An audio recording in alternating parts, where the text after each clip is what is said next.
I'm Heather Marman, lead ninja with Ninja Retirement Solutions, and welcome to our Trusts and Legal Directives page.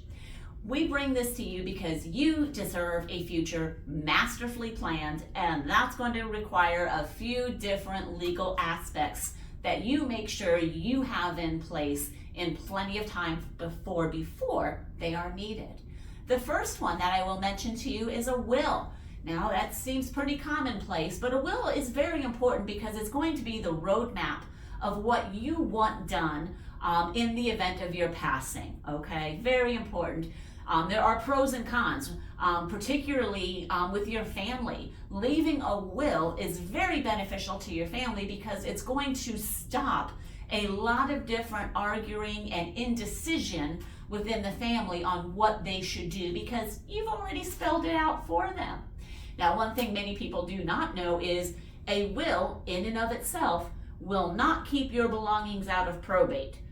So that is definitely one drawback. However, you will find that we have many other solutions to basically avoid probate altogether. Many of those actions that you can take, you can do on your own for absolutely free at no cost. And you know me, I am the world's worst tightwad. And I get the same high off of saving everybody else's money as if it were my own money. So let's connect to make sure I get you that information. Next up, let's talk about a living will. A living will is very important. That's kind of like, what do you want done? That's the pull the plug type of a document. You definitely want that into place before any moment of incapacity. Because then you have no say in your own health care. Finally, I want to talk about a durable power of attorney. Now that's pretty daggone a powerful legal directive, by the way. So whoever you make your durable power of attorney, you need to make sure you trust them 1000% because they basically get to act as if they were you yourself with all of your financial matters. Now, once you get that person in place, you want to make sure that they know exactly what you've got going on in your own finance world, particularly if you're dealing with personal and perhaps business finances if you are a business owner. Now, once you get that durable power of attorney, or if you perhaps are a durable power of attorney of one of your parents, this is an excellent example. That is not the end of the story. I will give you an example. Say you have been your mother's durable power of attorney for the last several years while she's been under nursing care. Everything's been fine. Every week, every month, whatever the case might be, you handle all of her banking. Everything's fine, everything's smooth. However, one day, mom passes away. Well, as soon as mom passes away, your durable power of attorney also unfortunately expires. The bank will no longer honor it. So when she passes away, at that point in time, you will not be able to finalize her final finances and banking because you will lose access unless you have some other steps in place after that. The most important one with banking is what's called a POD, or a payable on death. That means that mom not only set you up as her durable power of attorney, but she also made you the POD on her accounts. That way, as soon as the durable power attorney expires, then the POD picks up and everything will remain smooth and in place. Now, one of the big tasks, and probably the overall goal that I think our team works with many of our retirees with, is trust. A lot of people are in fear of the Medicaid spend down, and I understand, trust me. You did not work 40 years, 50 years, whatever the case might be, to build your retirement nest egg to all of a sudden lose it all in a matter of a couple of years to needing some sort of medical care or nursing care.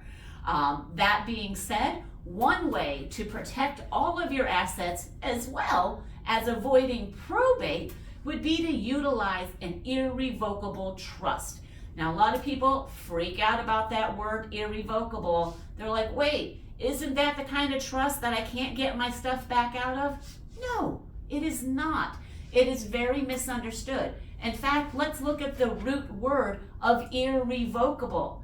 That root word is revoke.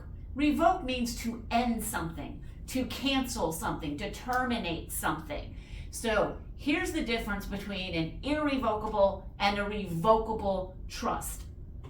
If you have your home and all of your assets and belongings in a revocable trust, and you end up needing long-term care, then the nursing homes will go to the court and say, hey, I know they've got assets within that revocable trust.